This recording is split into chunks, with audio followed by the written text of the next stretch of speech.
요한복음 1장 9절에서 14절 말씀 찾으신 줄 알고 제가 읽겠습니다. 창빛 곧 세상에 와서 각 사람에게 비추는 빛이 있었나니 그가 세상에 계셨으며 세상은 그로 말미암아 지연바 되었으되 세상이 그를 알지 못하였고 자기 땅에 오매 자기 백성이 영접하지 아니하였으나 영접하는 자 곧 그 이름을 믿는 자들에게는 하나님의 자녀가 되는 권세를 주셨으니 이는 혈통으로나 육정으로나 사람의 뜻으로 나지 아니라고 오직 하나님께로부터 난 자들이니라. 아멘.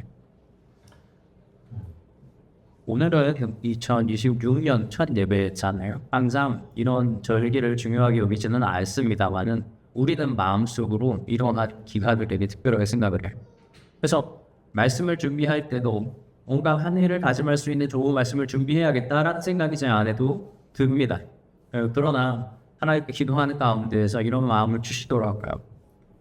특별하게 여기지 말고 정말 특별한 본질을 전하는 것이 어떻겠냐라는 마음이에요. 그래서 오늘은 설교의 다른 몇 가지들을 다 쳐내고 우리를 변화시킨 가장 중요한 바로 그 본질인 복음의 정수를 전하는 시간을 담담하게 가져보는 것이 어떨까라는 생각이 문득 들게 되었습니다. 그래서 오늘은 강의 설교로 여러분들과 이 복음의 진리에 대해서 나누고자 합니다. 우리 첫 번째 말씀은 바로 9절입니다. 제가 다시 한번 읽어볼게요. 창빛 곧 세상에 와서 각 사람에게 비추는 빛이 있었더니 각 사람을 비추는 차로빛에 대해서 요한은 언급을 하죠. 우리가 이 땅에서 살면서 우리가 눈으로 보는 빛 중에서 가장 강하고 가장 밝은 빛 무엇입니까? 지금 하늘에 떠있는 태양빛입니다. 이 태양이 없어지면요 세상에 있는 모든 것들은 다 얼어붙어 죽을 거예요. 뿐만 아니라 빛이 없어서 이 세상에 있는 모든 것들은 다 어둠 속에서 사경을 헤매겠죠. 앞을 보지 못할 것입니다. 그래도 밤이 되면 달빛이라도 있다. 그러나 달은요 자기가 빛을 내는 곳이 아니죠. 하늘에서 햇빛을 받아서 반사해서 보여주는 거예요. 다시 말하면 달빛도 사라지니까 낮이든 밤이든 우리는 앞을 볼 수가 없게 되는 것이죠. 그처럼 강하고 밝은 태양도요 모두를 밝고 따뜻하게 만들어주지 못한다는 사실은 우리를 또한 기억해야 합니다. 얼마 전에 저희 가족이 안성에 있는 이 천문과학관이라고 하는 데 갔어요. 거기서 달도 보고 별도 보는 되게 귀한 시간을 가졌는데 거기서 1층에 이런 전시물이 있었어요. 뭐냐면 태양빛이 가운데 있고 행성이 이제 우리나라 지구를 이렇게 네 군데로 놔서 여름, 봄, 여름, 가을, 겨울로 이렇게 해놓고 햇빛이 어떻게 비치는지를 실험해보는 이러한 장치가 하나 있었습니다. 그러면 버튼을 누르면 태양빛이 착 비치면 지구가 이제 자전하면서 도는 게 보여져요. 그런 걸 보면서 이제 왜 겨울이 낮이 짧은지도 알게 되었지만 한편으로는 햇빛이 비치면서 그 뒤에를 보면 다 어둠이더라고요. 결국 행성은요 반이 앞에 비춰지는 태양빛을 받는 반이 있는 반면 그 반은 돌면서 결국에는 태양빛을 받지 못하는 시간이 있는 것, 그것이 우리에게 전형인 것이죠. 태양빛이 아무리 강렬하고 따뜻한 행치로 여러분 그 태양은요 이 세상에 있는 모든 것들을 밝게 비추고 모든 것들을 따뜻하게 만들어주지 못한다는 사실입니다. 그런데 오늘 본문 9절을 제가 한번 다시 읽어보겠습니다. 참빛 곧 세상에 와서 각 사람에게 비추는 빛이 있었나니. 이 말 너무 좋지 않습니까? 영어 성경으로 everyone이라고 되어 있어요.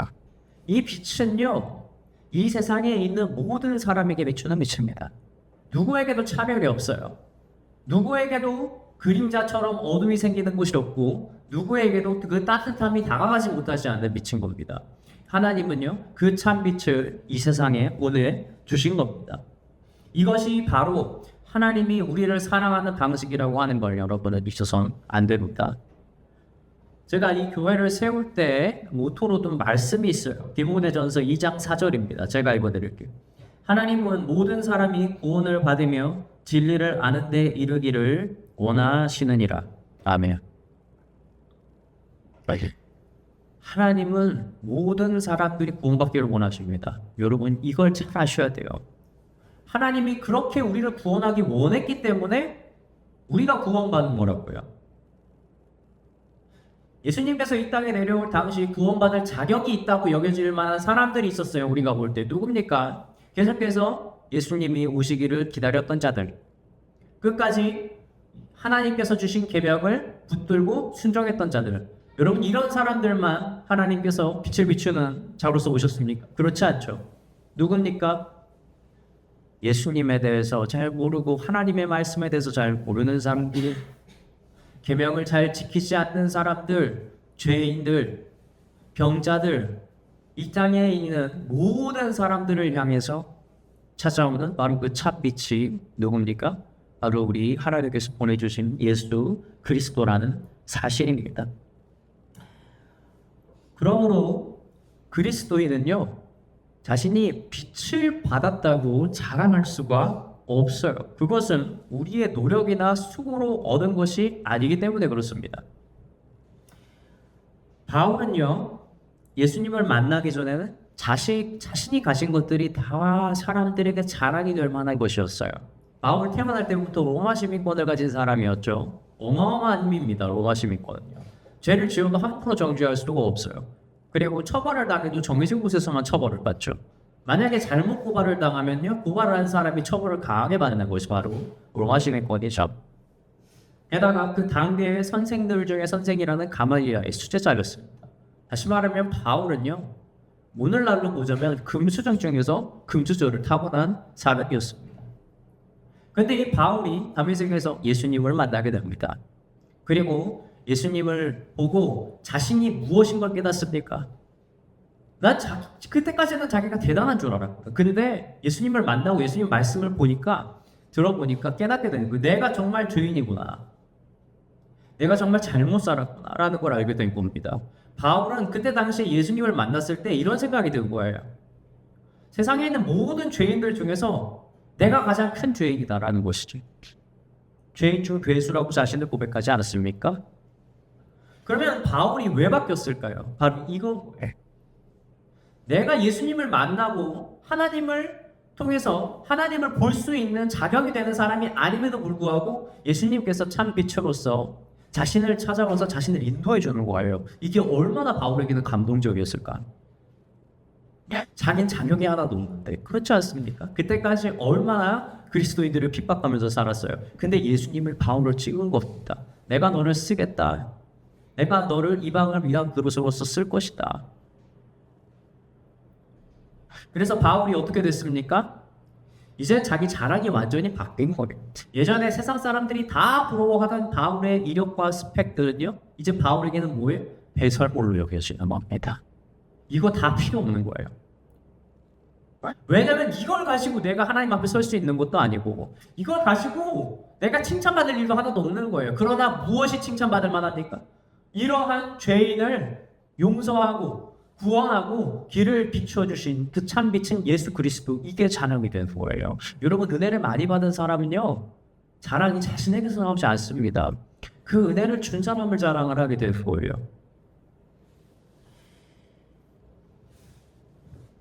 오늘날 이 시대를 살아가는 우리에게 마귀는 계속해서 이렇게 속삭이고, 내가 자랑할 만한 위대한 일을 해봐라. 다른 사람들보다 뛰어난 모습을 보여주어, 이렇게 우리에게 귓속말을 보냅니다.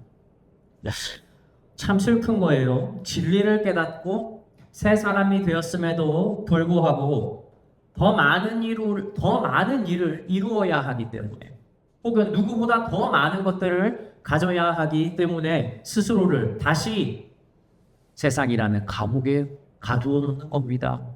그렇게 해서 하나님께 기도할 수 있는 시간이 없고 하나님을 찬양할 만한 마음도 우리 마음속에서 사라져 버리는 것이지요. 우리의 어떠한 모습을 보고 우리를 구원해 주신 것이 아니라 우리의 있는 모습 그대로를 받아주신 우리 하나님의 그 사랑, 이 땅의 모든 사람들을 비추는 참빛이신 그 하나님을 기억하며 그 은혜를 일생의 자랑거리로 삼는 저와 여러분이 되시기를 이름으로 축원합니다. 오늘 본문 말씀 10절과 11절을 제가 읽겠습니다. 그가 세상에 계셨으며 세상은 그로 말미암아 지음바 되었으되 세상이 그를 알지 못하였고 자기 땅에 오면 자기 백성이 영접하지 않으였으나 하나님께서 그러나 이처럼 모든 사람들을 사랑하는 참빛으로 오셨다 할지라도 그 빛을 깨닫지 못하는 자들이 있다고 요하는 이야기를 합니다. 첫 번째는 어떤 그룹입니까? 말 그대로예요. 그 빛을 전혀 알지 못하는 사람들이죠. 그 빛에 대해서 지식이 없고 들어보지 못한 자들입니다. 사도행전 1장 8절에는 예수님께서 부활 후에 승천하시기 전 제자들에게 가장 마지막으로 한마디를 딱 하죠. 여러분 혹시 그 말씀 무엇인지 기억하십니까? 아마 들으면 기억이 날 겁니다. 제가 읽어드릴게요. 사도행전 1장 8절 말씀. 오직 성령이 너희에게 임하시면 너희가 권능을 받고 예루살렘과 온 유대와 사마리아와 땅끝까지 이르러 내 증인이 되리라 하시니라. 바로 이 말씀을 끝으로 예수님께서 하늘로 올라가셨어요. 뭐라고요? 예루살렘과 온 유대와 사마리아와 땅끝까지 이르러 내 증인이 된다. 이렇게 말씀하신 거예요. 예루살렘과 온 유대가 어딥니까? 바로 예수님의 활동 무대였습니다. 그곳에 있는 사람들은요, 예수님으로 인해서 소동이 일어났던 것들을 직접 눈으로 보고 들었던 사람들입니다. 예수님에 대해서 지식이 어느 정도 있는 사람들이죠. 또한 유대는 더 그렇죠. 그렇죠? 예수님에 대한 지식이 얼마나 많았겠습니까? 아니, 예수님이라기보다 하나님에 대한 지식이 많았겠죠. 말씀에 대한 지식이 얼마나 많았겠어요. 그러면 매우 가까이 있었지만 또 굉장히 먼 사마리아는 어떻습니까? 이 혼혈 민족이 살아가면서 유대인들이 그토록 싫어했던 자들, 그죠? 사람들이 피해가는 자들, 이들 중에서는 예수님에 대한 소식을 아는 사람도 있고 잘 모르는 사람도 있었을 것입니다. 그러나 저 땅끝은 어디예요? 지금 이 예루살렘, 유대로부터 가장 반대쪽, 가장 멀리 있는 나라, 어쩌면 대한민국과 같은 이러한 나라. 이러한 나라는 그 당시 어떻습니까? 예수님에 대해서 지식이 있어요? 어떻게 있겠어요? 그 당시에 누가 알았겠어요? 우리나라에 사는 사람들 중에서 예수님이 오셨다는 거 아무도 몰랐죠. 그 예수님은 그렇게 말씀하시는 거예요. 내가 온 소식이 성령이 너희에게 임하면 너희에게서 시작된 이것이 땅끝까지 이르러서 갈 곳이다 라는 것을 준 것이죠. 그러므로 여러분들이 아셔야 돼요. 참 빛으로 오신 우리 예수 그리스도를 우리는 인정을 하죠. 당연히 받아들입니다. 그런데 그 빛은요, 저 먼 곳에서 우리의 모두를 비치는 곳이 아니에요. 그것을 누가 해야 됩니까? 그 빛을 받은 우리가 그 사명을 가지고 우리가 전달하는 사람으로서 사명을 가진 겁니다. 그래서 예수님께서 제자들을 세운 것 아니겠습니까? 바울은 사도행전에서 이렇게 말합니다. 누구든지 주의 이름을 부르는 자는 구원을 받으리라. 그런즉 그들이 믿지 않은 이를 어찌 부르리요? 듣지도 못한 이를 어찌 믿으리요? 전파하는 자가 없이 어찌 들으리요? 보내심을 받지 아니하면 어찌 전파하리요? 라고 이야기하죠. 전 여기에서 한 가지를 더 붙이고 싶어요. 성령이 우리에게 없다면 어찌 보내심을 받으리요? 이걸 영어로 가서 풀면 어떻게 됩니까? 믿는 자들은 성령을 받게 되고요. 그 성령을 받은 사람은 보내심을 받으며 말씀을 전파하는 사람이 됩니다. 그 말씀을 전파하는 것을 다른 사람들이 예수님의 죽음과 부활을 듣는 것이 되게 해서 그들의 입으로 직접 예수 그리스도를 주라고 시인하게 되고 그들이 믿음의 이로 결국 구원에 이르게 된 이러한 역사가 바로 누구를 통해서? 성령을 받아들인 우리를 통해서 이루어진다고 말씀해 주는 것이지요. 이처럼 빛을 깨닫지 못하는 첫 번째 고려인 그것을 모르는 사람들이 여러분 내 주변에 있지는 않은지 혹시 있다면 그들이 복음을 믿을 수 있는 틈을 얻도록 우리는 그들의 곁에서 항상 기도하고 말씀으로 준비되어 있어야 합니다. 그러나 문제가 되는 두 번째 부류가 있죠. 말씀을 깨닫지 못하는 두 번째 부류는요. 그 말씀을 피하는 자들입니다. 그들은 말씀이 들어도요 자신이 살아가는 것을 포기하지 못해서 복음의 진리를 거부하는 자들이에요. 예수님께서도 말씀을 뿌릴 때 말씀하지 않습니까? 그 씨 뿌리는 비유로, 그죠? 길가에 가시밭 때문에, 그리고 또 뭐예요? 바위, 돌이 있는 돌밭에 뿌려지는 이러하지. 결국에는 자신들이 말씀에 관심이 없어요. 혹은 세상에 염려가 있어요. 혹은 물질에 대한 탐심이 있네. 이런 것들로 인해서 어떻게 되는 겁니까? 말씀을 줘도요 이것이 원래 계획된 대로 잘하지 못하는 자들이죠. 예로 들자면 예수님 당시에 누가 그렇습니까? 바로 바리새인들이 대표적이에요. 여러분, 바리새인들이 누굽니까? 그 누구보다도 율법을 잘 지키고 모세의 계명을 순종하며 말씀을 봐왔던 사람들이에요. 이 사람들은요 대부분 선지자들의 예언이 무엇인지 다 알았던 사람들입니다. 그런데 정말 아이러니하지 않아요? 예수님이 이 땅에 오셨으면 세상 그 누구보다도 이들은 버섯발로 뛰쳐나가서 예수님 영접하고 기뻐해야 되는 사람들이잖아요. 그런데 어떻게 이런 사람들이 예수님을 죽이는 데 앞장서고 예수님을 그 누구보다 무시하고 증오하고 배척했을까? 여러분, 그 이유가 무엇입니까?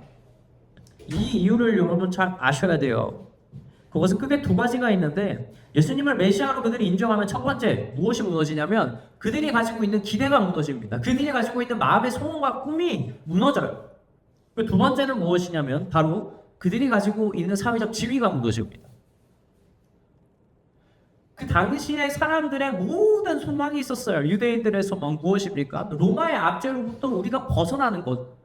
이걸 꿈꾸는 거예요. 그러면 우리를 구원해주는 사람들의 모습이 어떻겠습니까? 원래 우리는 그렇잖아요. 우리가 바라는 영웅의 상을 항상 그 시대마다 그려오지 않습니까? 이때 유대인들이 그릴 수밖에 없는 그 영웅의 상 누굽니까? 로마의 압제로부터 우리를 승리로 이끌어줄 정치적 리더가 나올 거라고 그들은 믿었던 거예요. 그 기대가 너무 크니까 말씀에서 나오는 이러한 예수님의 모습은 발견하지 못하는 겁니다. 근데 여러분, 예수님이 이 땅에 왔는데 어떡합니까? 인생의 사역을 시작하시면서 세상에 누굴 만나요? 세상의 유력자들을 만나지 않아요. 누굴 만납니까? 오히려 그 유대인들은 쳐다보지 않고 무시했던 그 죄인들과 그리고 그 병자들을 만나는 거예요.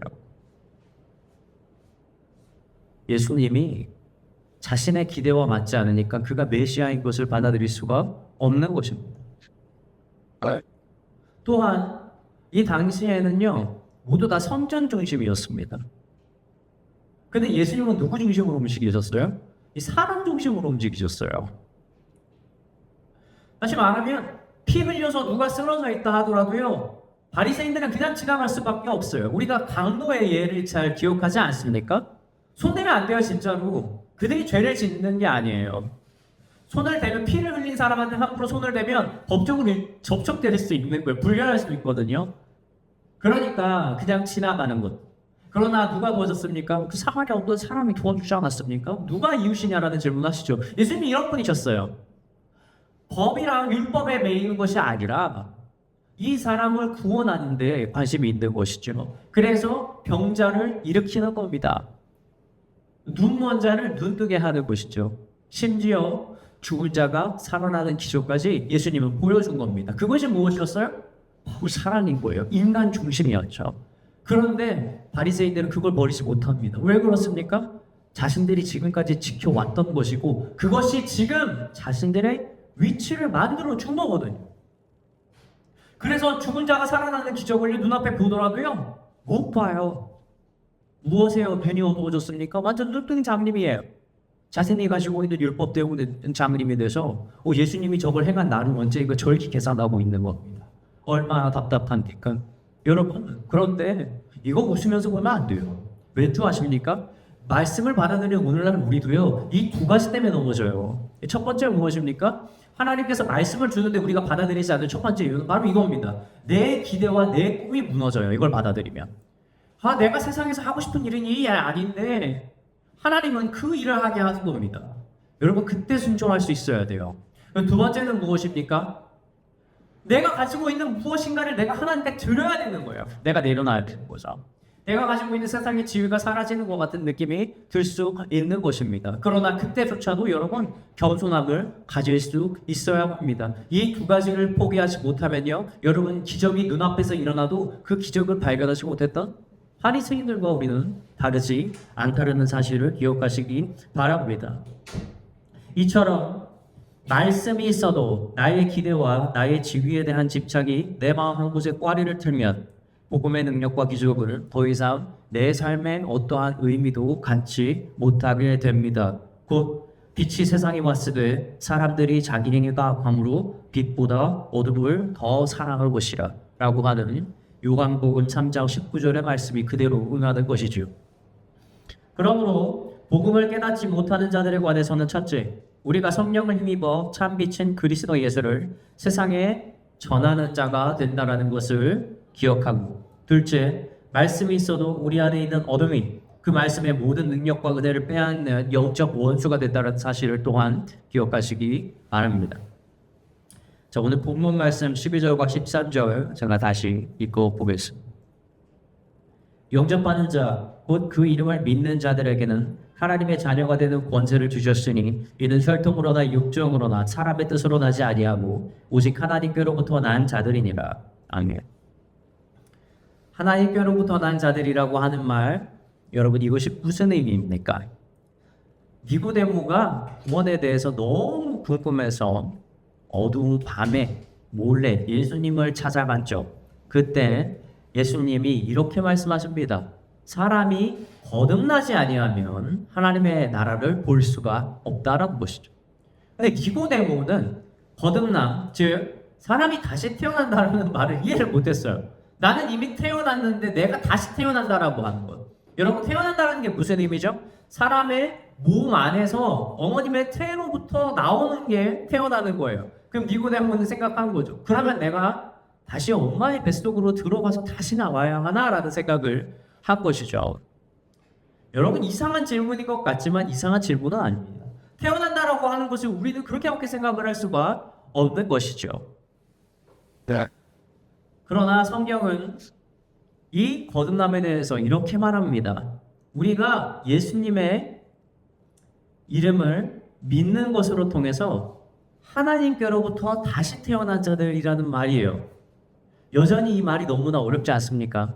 그래서 바울은요, 이것에 대해서 쉽게 설명하기 위해서 로마서와 갈라디아서에서 각각 이런 표현을 씁니다. 우리가 무엇을 받은 자들이냐? 바로 양자의 영을 받은 자들이다. 그리고 갈라디아서에서는 우리가 아들의 명분을 얻게 되었다라고 이야기를 해요. 조금 더 쉽게 얘기하면 무엇이냐면 우리가 어디로 들어가서 다시 태어나는 육신의 다시 태어남이 아니라 무엇입니까? 우리는 그대로 있는데 왕이 직접 우리를 자신의 양자로 택해서 우리의 신분을 세상에 있는 사람에서 하늘에 속한 것으로 하나님이 일방적으로 바꿔놓은 거예요. 없죠? 이러면 좀 이해가 가시겠습니까? 이 과정이 근데 쉽지가 않죠. 왜냐하면 우리가 가지고 있는 죄인이라고 하는 우리의 이름에는 지금 다 죄인이란 딱지가 붙은 거예요. 이 이정민이라는 이름은 죄가 있어서 못 가, 하나님한테는. 그래서 이걸 반드시 해결을 해야지 양자가 될 수 있는 겁니다. 하나님의 입장에서는 그래요. 내가 너를 양자로 바꿔서 내가 내 자녀로 입양을 하지만 너의 죄를 해결하지 않으면 나에게로 올 수가 없다는 겁니다. 어떻게 어둠이 빛한테 가겠어요?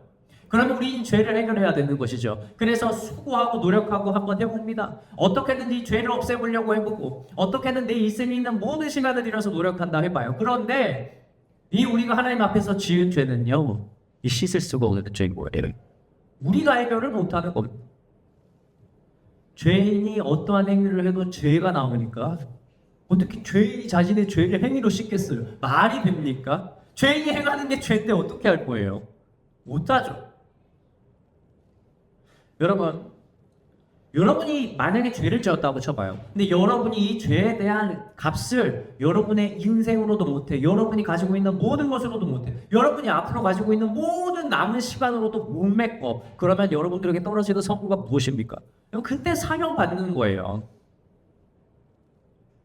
다시 말하면 우리는 사형 선고를 받았다는 거예요. 나 이성민이라는 사람은 사형 선고를 받았어요. 그렇고 지금 옥에 갇혀서 그 사형 집행일을 그냥 앉아서 기다리고 있는 겁니다. 나는 이걸 해결을 못하니까. 그런데 어느 날 예수님이 찾아옵니다.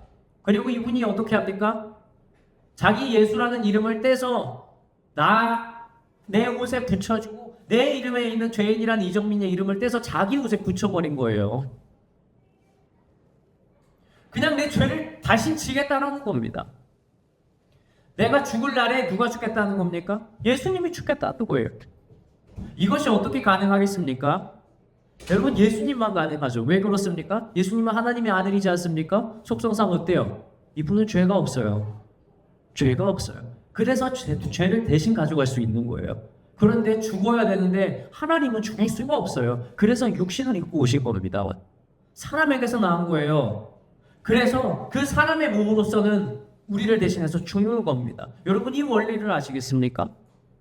왜 예수님이 사람에게서 태어났으나 남성을 통해서는 나지 않는 동정녀 마리아에게서 나셨는지, 그리고 왜 죽어야 됐는지, 여러분, 이것이 법적으로 유일한 길인 거예요. 우리가 용서받을 수 있는. 그렇게 예수님께서 우리 이름을 대신해서 자기가 죽고, 우리는 예수님의 이름을 가지고 하나님의 양자로 가게 된 것. 여러분, 이것이 바로 구속의 은혜인 것이지요. 이처럼 개인의 멸망과 구원은 각자의 모양과 삶의 방식이 아니라 바로 그들의 신분으로 결정되는 것입니다. 우리가 어떠한 죄를 보는 것이 아니라 우리를 있는 그대로, 죄인의 모습이 있는 그대로 예수님께서 다 다르당해서 우리를 위해 죽으셨다는 이러한 사실이 바로 거듭남의 비밀인 것입니다. 말씀을 마치고자 새해가 되어서 우리는 복을 많이 받으라는 인사를 주고 받습니다. 서로의 복을 빌어주는 이러한 인사가 얼마나 귀하고 좋은 것인지 모릅니다. 그러나 우리는 여기에 더해서 우리가 삶에서 받은 가장 큰 복인 그리스도 예수를 기억하고 내 가족과 이웃과 더 나아가 원수에게까지 우리가 받은 바로 그 복을 마음속 깊은 곳에서 빌어주는 참된 그리스도인들의 모습을 가지길 주님의 이름으로 축원합니다. 기도하겠습니다. Why didn't